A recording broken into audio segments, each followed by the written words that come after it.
Terima kasih Anda masih bersama kami dalam program podcast TV Show TV Muhammadiyah Ngobrol Sering Tanpa Boring, cuma di sini tempatnya. Tadi di segmen sebelumnya kita udah baru ngebahas tentang sejarah Bu Ade nih sampai akhirnya bisa membuat kopi Gayo, akhirnya dikenal juga di masyarakat Indonesia, bahkan sekarang udah banyak sekali produk-produk yang dijualnya. Nah ini Bu Ade, saya nggak mau basa-basi lagi, soalnya saya benar-benar tertarik banget sama kopi Gayo. Jujur kopi Gayo itu adalah salah satu kopi favorit saya sampai dengan saat ini gitu. Makanya saya kalau ke kafe, saya lebih senang ngunjungin tempat-tempat kafe Aceh yang bisa menjual kopi Gayo, karena emang dari segi rasa pun emang beda gitu. Iya, Nah, betul. ini kan ngomongin tentang bisnis kopi yang sekarang ini Bu Ade udah lakukan. Kalau tadi Bu Ade bilang gitu, support dari pemerintah nih cukup baik gitu. Bahkan banyak pemerintahan, kementerian yang mendukung Bu Ade sampai dengan saat ini. Perkembangannya dari tahun 2016 sampai tahun 2020 ini apa yang paling Bu Ade rasa? Yang paling kerasa itu adalah ketika pemerintah juga menganjurkan kita itu menggunakan marketplace ya, seperti online Lazada, Shopee gitu. Nah, jadi sebenarnya marketplace itu langsung kerjasama sama pemerintahan gitu. Jadi kita juga dianjurkan sekarang ini mau tak mau kita harus mengikuti zamannya, eranya teknologi. Jadi bagaimana kami ini produksi kopi juga harus perlahan-lahan belajar. Walaupun memang kadang-kadang waktu kita itu agak sempit ya. Kita udah produksi juga, terus ngejar online juga gitu ya. Tapi mau tidak mau memang harus kita ikutin gitu dengan zaman ini. Memang awal saya membuka brand Kopi Gayo ini adalah kesulitannya adalah orang memperkenalkan produk ya. Karena produk kopi Gayo di Jakarta juga bukan hanya satu, banyak sekali. Akhirnya kita mengikuti dari beberapa kementerian, itu adalah mengikuti pameran Mbak awalnya. Jadi semua pameran kita ikutin, pameran yang diadakan oleh kementerian, pameran mandiri, pameran yang diadakan oleh TV-TV, banyak loh. Nanti mudah-mudahan TV Muhammadiyah juga bisa mengaplikasikan itu ya. Siap. Nah, akhirnya dengan beberapa teknik itu pameran ke sana, pameran di sini, kopi Gayo kita dikenal dengan rasa yang memang betul-betul original dari Gayo, karena dengan orang Gayonya juga. Gitu. Nah, alhamdulillah untuk perkembangannya saat ini lumayan pesat. Biasanya dalam 1 bulan ataupun 1 bulan itu ya, kita kurang lebih bisa membawa kopi dari Gayo ke Jakarta ini sekitar 1 tonan. Nah, seiring waktu bisa berubah. Kenapa? Karena kita langsung dikenal oleh dalam pameran itu kita nggak hanya dalam Indonesia, jadi luar negeri juga gitu. Jadi dari teman-teman dari seluruh Indonesia pada tahu, oh ini betul-betul orang Gayo. Kenapa? Karena saat ini banyak yang problemnya kopi Gayo itu adalah ada yang jual kopi Gayo, tapi dia bukan kopi Gayo yang dijual. Nah itu problema yang sekarang ya. Akhirnya mereka mencari betul-betul mana sih penjual kopi Gayo yang betul-betul orang Gayonya sendiri gitu.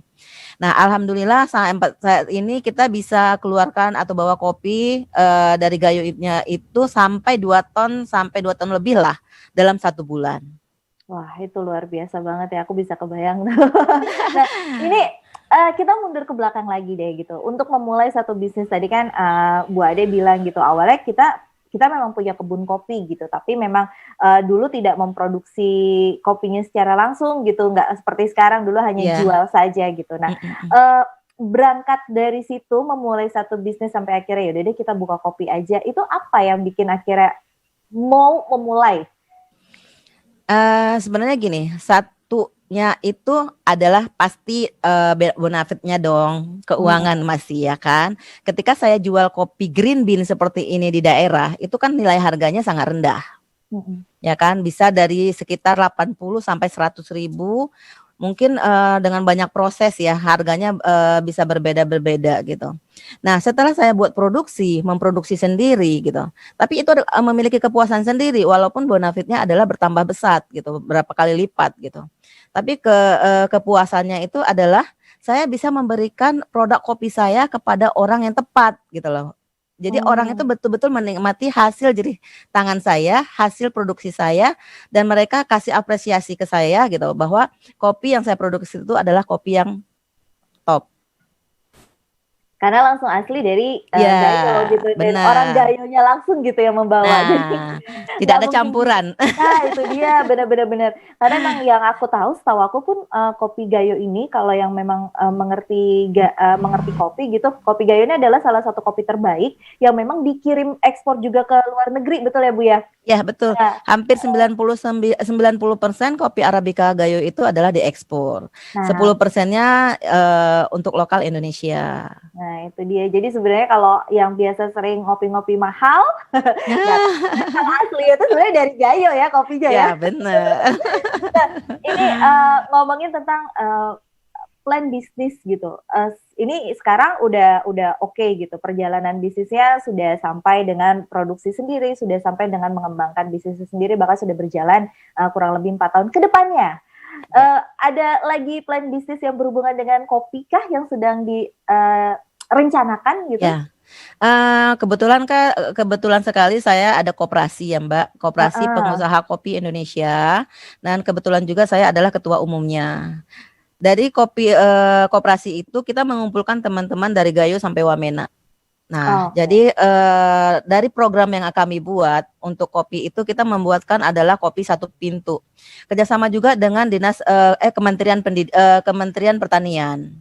Nah, di situ Kementerian Pertanian itu juga memiliki database semua petani kopi yang ada di Indonesia yang traceability. Jadi memiliki data lengkap, gitu. Data lengkap dari petani itu kami terima, jadi kami kumpulkan satu tempat. Nanti kopinya akan kami jual bersama. Apabila ada peminat dari luar negeri ataupun peminat dari dalam negeri sendiri, jadi mereka bisa membeli di tempat kami dari Kopi Gayo sampai Wamena, gitu Mbak. Itu program pertamanya. Dan program keduanya adalah kami memiliki booth ataupun gerobak dorong yang akan kami kerjasamakan dengan Kementerian Tenaga Kerja. Mudah-mudahan aja, mohon doanya mereka bersedia. Kami ada program adalah pembuatan booth kopi yang bisa berjalan. Wah. Ataupun ada booth juga yang hanya bisa ditempatkan di depan rumah untuk menambah income para ibu-ibu, gitu loh. Jadi kita dalam booth itu sudah lengkap semua peralatan kopi sampai edukasi kopinya, gitu loh. Jadi ibu-ibu yang ibu rumah tangga yang pingin menambah income-nya ataupun daripada nggak ada kerjaan gitu, kita akan mengajarkan mereka bagaimana caranya membuat kopi yang baik dan bisa menghasilkan, gitu loh. Dan kita tetap menjual kopi original dari Gayo sampai Wamena. Itu Mbak. Wah, itu keren banget. Aku itu ide yang tadi jual kopi dorong tuh kayak surprise banget. Nah, jadi nanti ada kafe yang berdorong didorong gitu Mbak, gitu loh. Kenapa saat ini mungkin saya tahu sendiri ya, penggiat kopi itu bermasalahnya dengan uang gitu, dengan keuangan gitu loh. Kenapa? Karena bisnis kopi ini adalah kopi mahal. Betul. Jadi kopi ini bukan murah gitu loh. Jadi dengan 10 kilo kopi aja ibaratnya sudah kali 250.000 sudah berapa duit gitu kan. Jadi kalau mereka masih bebankan untuk menyewa tempat gitu, aduh kayaknya sih susah gitu ya. Makanya untuk teman-teman yang ada yang selama masa COVID ini diberhentikan kerja ataupun memang susah mencari kerjaan gitu. Nah, kami dari Koperasi Pengusaha Kopi Indonesia mengajak mereka bagaimana caranya untuk bisa tetap berusaha dengan menjual kopi dorong ini gitu. Nah, Gitu sejauh sih, ini Mbak. sejauh ini sendiri respon masyarakat gitu. Ini kan pasti sudah ada yang berjalan ya Bu ya selama berdirinya Koperasi Pecinta Kopi Indonesia ini. Respon masyarakat gitu mengetahui tentang wah ini ada loh ternyata pembelajaran tentang kopi dari hulu ke hilir gitu lengkap sampai akhirnya nanti bisa bikin usaha sendiri gitu tentang kopi. Itu gimana respon masyarakat mengetahui ada ini? Alhamdulillah sampai detik ini masyarakat sangat antusias ya untuk pembelajaran kopi gitu loh. Sebelum COVID itu saya selalu 1 bulan sekali buat kelas barista itu minimal 35 orang gitu. Wow. Jadi selama ini saya sudah menciptakan barista-barista itu sebanyak 1.500 orang. Kurang lebih yang di Jakarta, belum di luar kota ya. Dan ada juga di luar negeri. ada di Malaysia, ada di India gitu. Jadi mereka yang datang ke Indonesia. Tapi selama COVID karena kita itu tidak boleh ada berkelompok, jadi akhirnya kita untuk stop. Ini untuk list yang ingin masuk kelas barista itu sudah banyak sekali sebenarnya Mbak. Cuman kita masih belum dapat izin lokasi untuk mengadakan keramaian gitu. Minimal 20 orang sampai 25 orang gitu. Gitu Mbak.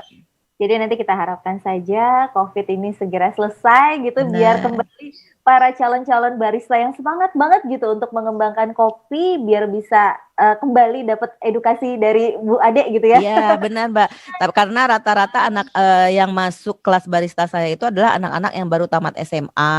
Oh. Nah dulu sebelum COVID itu anak-anak itu langsung kita rekrut Mbak di tempat kita gitu. kerja gitu. Jadi ada beberapa banyak teman yang memiliki kafe juga kadang-kadang minta ke saya, Bu tolong disiapkan barista dong, saya 10 orang gitu. Bu ada barista gitu. Nah sekarang ini saya sih berharap banget wanita-wanita Indonesia kemana ini? Ayo dong jadi barista gitu kan? Karena banyak sekali, iya banyak sekali permintaan di tempat saya itu adalah barista wanita gitu loh. Jadi aduh saya kadang-kadang bingung. Dalam kelas saya itu misalnya 30 orang cuma 3 orang wanitanya. Oke. Nanti kita akan ngebahas nih selama 4 tahun sebenarnya ada jatuh bangun gak sih Bu Ade ngejalanin bisnis kopi. Tapi nanti ya Bu, setelah jeda pariwara berikut ini kita akan kembali lagi dalam program podcast TV Show TV Muhammadiyah Ngobrol Sering Tanpa Boring cuma di sini tempat.